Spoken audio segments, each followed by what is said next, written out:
Hey, welcome to another edition of Kyle Meredith with. It's the interview series presented by WFPK at WFPK.org, Consequence, and the Consequence Podcast Network.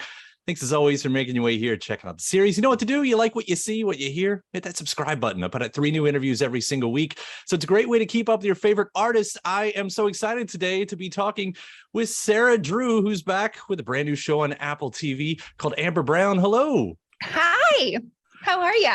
I'm doing great, and it's great to see you. Let me tell you, I've so enjoyed watching this new show, of course, based on a popular book series that you play the mom Yes. of Amber Brown, also named Sarah. Well done there. It makes it easier. Right. So let's just start with the obvious parts here. What was your connection to this series? How did you get involved? Well, I had never read the book series, but I loved the script that Bonnie Hunt wrote. I immediately connected to the characters. I thought it was funny and charming, and I thought there was a really unique element to the show involving the animation. Her drawings come to life in this really fun and comedic way of getting insight into the inner workings of an 11-year-old's mind and imagination and insecurities and all of those things. And as a mom myself of a 10 and 7-year-old, I just related so deeply to the struggle of trying to navigate loving your kids well and setting good boundaries, wanting them to like you, but many times they don't, and failing and then finding ways to repair. I think this show is a really great family show because it has something for everyone. Yeah, that was kind of one of the, I'm sure it's one of those obvious questions too, because you see those moments in there, there's a struggle with ear piercing. There's, of course, what's going on. And like, as a mom, like how much of that do you pull from, like, oh, I've been in this situation before. I've been here. Oh my gosh. Yeah. There's an episode where Amber lies about something and it weighs so heavily on her. And we see that kind of play out in the animation as well, which is a really neat visual for what it feels like to have breakage with the person that you trust the most, who you are in a trusting relationship with. I have had those same conversations with my kiddos where it's just like, I don't care about the thing. I care that you lied to me. All I want is for us to be able to trust each other. We can get through anything if we can be honest with each other. I mean, I have had those exact same conversations. So it was really, really fun to get to play those scenes out, knowing how deeply I know so many people are going to relate to this. Yeah. And Amber is such a good role model on the screen. I've got a 14-year-old son. He may be a little past watching, but I, as I'm watching this, I just want to grab him and say, "Dude, be this person. Be more." What's so great about her is that she's so creative. She's so smart. She speaks her mind, but she really cares about being kind. Mm-hmm. She cares about being kind, not only to her friends, but to her parents, to all the people that matter to her. Kindness is so important to her. And I feel like if my kids grow up to be brave and kind, then I feel like I've done my job. That's what I want them. I don't care what they do for a living. I don't care if they're fancy or, impressive. I just want them to be brave and kind.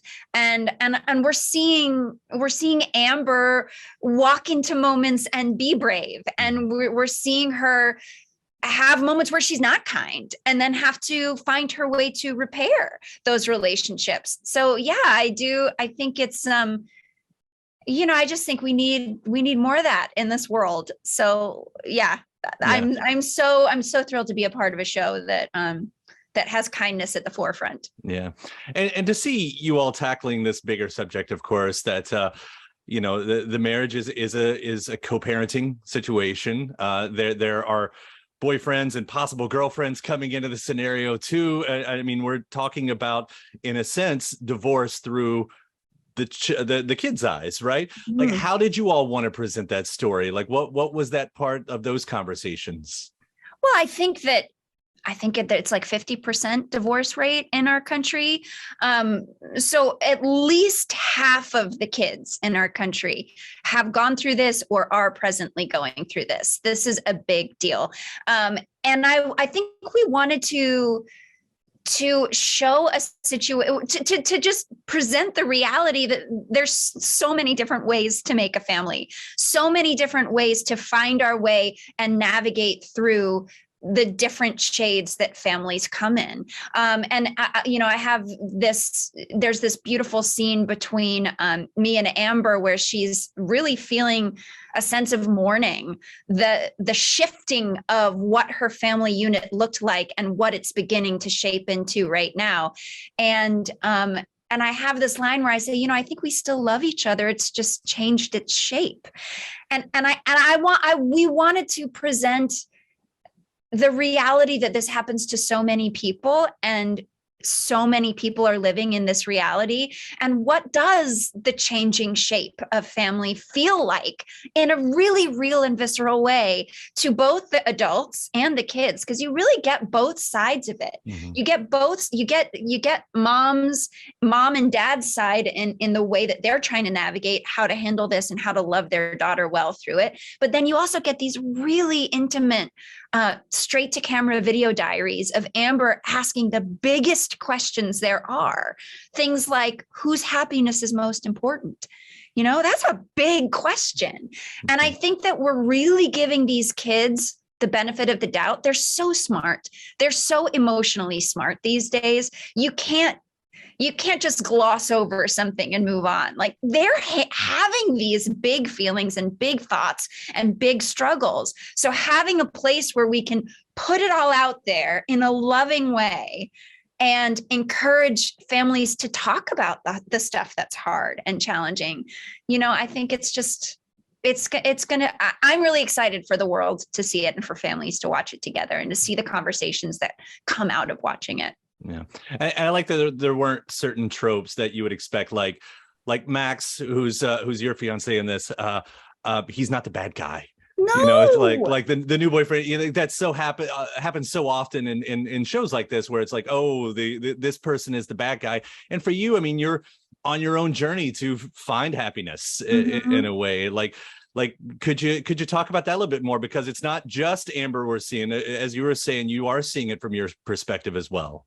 Yeah, it's all so complicated. Living life is so complicated. Figuring out how to love people well is so complicated. And I think that, there was a time in our culture where women just sort of stuck it out in whatever relationship they were in for the sake of the kids. Like you just hear that as a constant kind of trope. And what we're beginning to see in our world and what we're embracing more is this idea that it's important for kids to see their parents finding their own joy too, so that they can go out into the world and go, oh, my mom sought her joy and I can seek my joy. I don't have to stay in a place that's toxic or, heaven forbid, abusive, because a lot of people have stayed in abusive relationships for the sake of the children, So everything is complicated.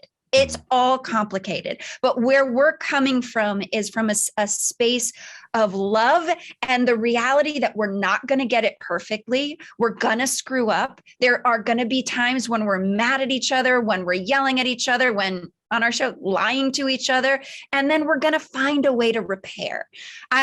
My therapist has always said to me, whatever fracture and explosion might happen in moments with your kids, as long as you are committed to the repair, that is the stuff where growth happens. That's where intimacy grows. That's where relationships grow. And we're showing that, we're modeling that in this show about the importance of communication and saying all the things that are scary to say, even if it might hurt somebody's feelings, just so that we can figure it out and put it all out on the table so we can talk about it in a healthy way. Yeah. Well, I will say, coming from someone who is in a similar situation, co-parenting situation, divorced family, we're good friends. Both of our spouses are good friends. When I watched this, I did see ourselves in it. I'm like, you guys did it well. You did it right. Oh, thank you. I'd love to hear that. That makes me really, really happy. Yeah. And let me also say, as I'm surrounded by music, in one of the very first scenes, I see Amber wearing a Bowie shirt and her friend wearing a Kinks shirt. You've got Wilco on the soundtrack. I was having some really great music nerd moments throughout all of this, but that also becomes a part of it. As you said at the beginning of the of this interview, that Amber is doing the drawings. We have the animation that's incorporated in it, but that's part of her finding her own voice through her art, through this music. How important was all of that on set as you all were doing this? Oh my gosh, so important. And in fact, when I started to see, when I got to see the show, I was in love with the soundtrack. I think the music choices are so amazing and so spot on and so exactly where kids are right now. But there's also sort of a nostalgia that connects them to our generation, to us. So it's a really, really fun mix of music. I just think art, I mean, I'm seeing this in my own relationship with my kids, but my son is really getting into musical theater right now. And we did a trip to New York and saw a bunch of Broadway shows, and we've seen some shows, and he's been in some shows now.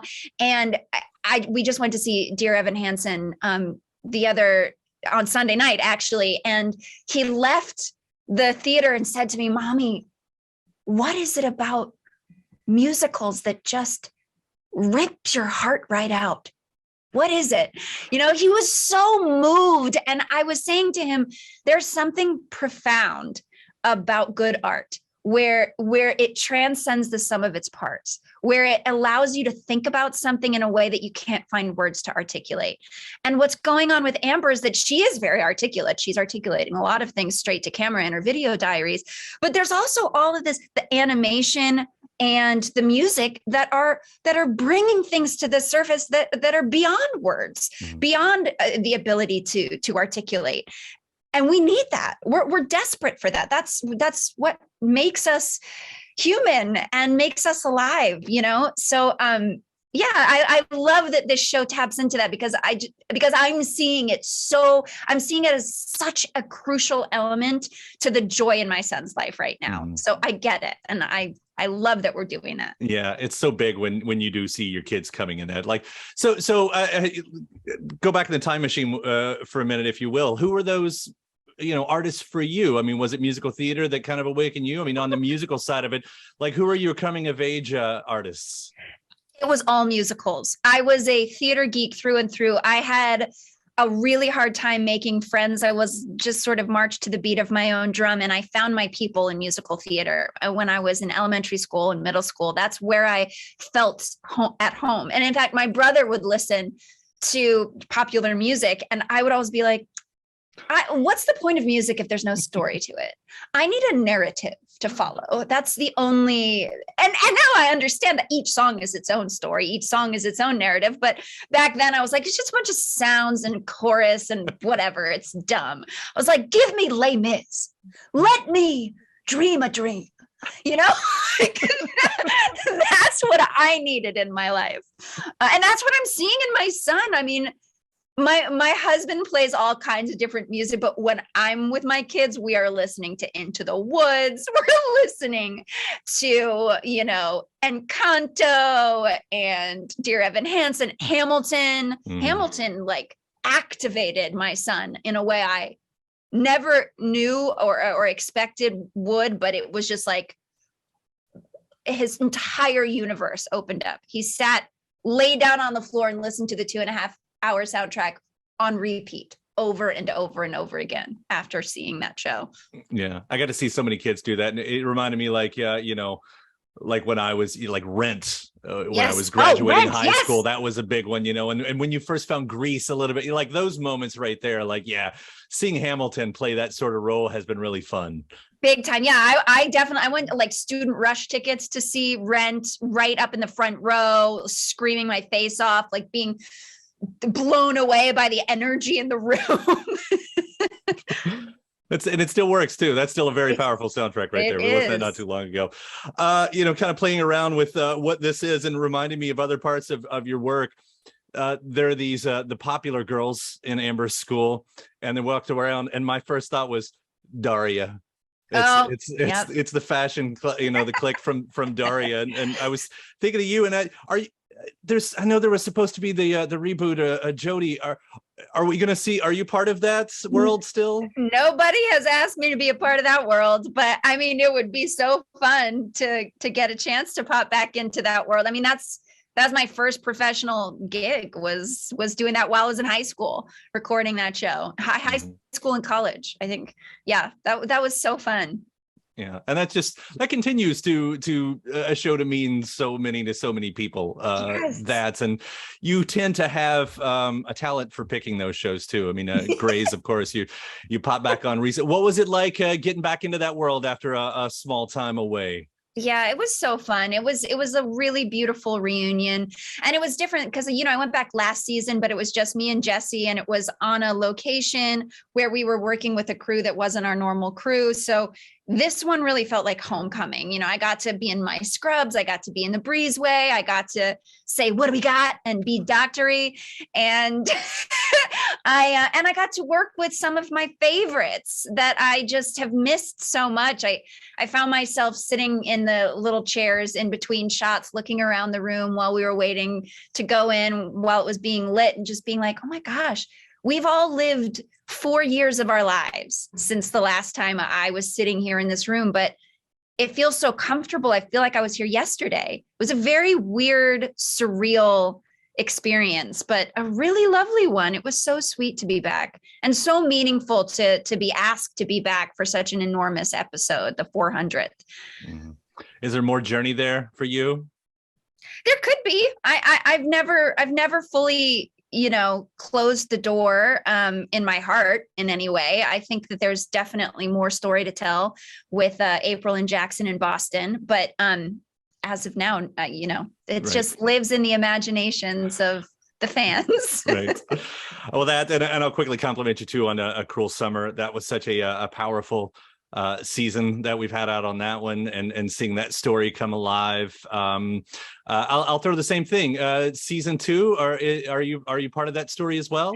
I'm not. It's an entirely new cast. It's a whole new story. Yeah. So I'm not a part of the second season for Cruel Summer, but that was also a really cool experience too, because you shoot something and you're like, this is fun. We're having a great time. I hope people like it. But then it became this moment, it really took off. It was on like all the best TV series lists that were out there. It was really cool to see people resonate with it in such a wonderful way. I loved getting to be a part of that. Yeah, and the story was strong enough, not that it needed the nostalgia, but for it to hit in the 90s the way it did, just at this perfect time. Yes. That must have been fun too, kind of being in, I don't know, that period, I guess. Oh, it was so fun to jump back into that with like the Walkman, with the cassettes and the clothes, the fashion. I had so much fun. We did a premiere for it where they, because it was still COVID times, they put us in little hotel suites with balconies, and we watched it from our balconies, like wave to each other. But they decked out the rooms with all this like 90s paraphernalia. There was like a caboodle and chokers and little butterfly clips and pictures of Teen Beat on the wall. It was so fun. I brought stuff home to my daughter, and she still wears this choker like almost every day. She loves it so much. The fashion's back. Yes, it's back. It is. I don't feel bad about wearing the flannel these days. No, so exactly. You're perfect. I have a lot of flannel shirts. I love flannel shirts, but I never stopped wearing them. So that might be a problem. Yeah, I never stopped wearing them either. Just now it's okay again. Now it's okay again. Exactly. Well, I'll continue to compliment again this new series again, Amber Brown on Apple TV. It's such a great and well done show. So congratulations on all you all have accomplished. And Sarah, thanks for taking the time to talk about it today. Absolutely. Thanks so much for having me. Yeah, thank you. Thanks so much. I appreciate it. Okay, sounds good. Bye.